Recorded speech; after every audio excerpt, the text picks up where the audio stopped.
नमस्कार, कायदा लाईव्ह मध्ये आपले सर्वांचे स्वागत. मी शहनाज आपल्यासोबत. एक नजर आजच्या ठळक घडामोडीवर.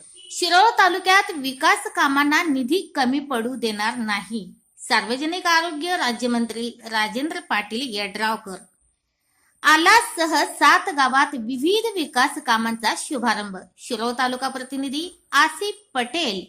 कोल्हापूर जिल्ह्यात शिरोळ तालुक्यातील आलास, बुबनाळ, औरवाड, गौरवाड, शेडशाळ, कवटे गुलंद या गावामध्ये सार्वजनिक आरोग्य राज्यमंत्री राजेंद्र पाटील यड्रावकर, आलास जिल्हा परिषद मतदारसंघाच्या जिल्हा परिषद सदस्य परवीन दादेपाशा पटेल यांच्या 2019 ते 2020 आर्थिक वर्षाच्या विकास निधीमधून मंजूर झालेल्या कामाचा शुभारंभ राज्यमंत्री यड्रावकर यांच्या शुभ हस्ते करण्यात आले.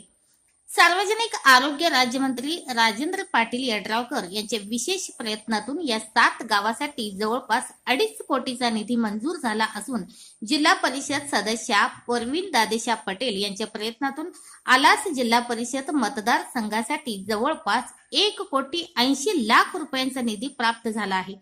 या सर्व कामांचा शुभारंभ सार्वजनिक आरोग्य राज्यमंत्री राजेंद्र पाटील यड्रावकर यांच्या शुभ हस्ते आज गणेशवाडी वगळता उर्वरित 6 गावांमध्ये झाला.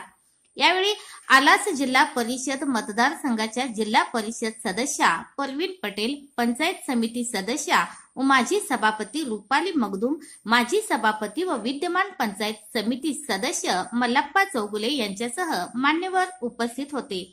अंतर्गत रस्ते, चौक सुशोभीकरण, गटर्स, पानंद रस्ते, ईदगाह सुशोभीकरण, दफनभूमी, हायमास्ट दिवे, दलित वस्ती सुधारणा, रस्ते काँक्रिटीकरण यासह विविध विकास कामाचा आज शुभारंभ झाला.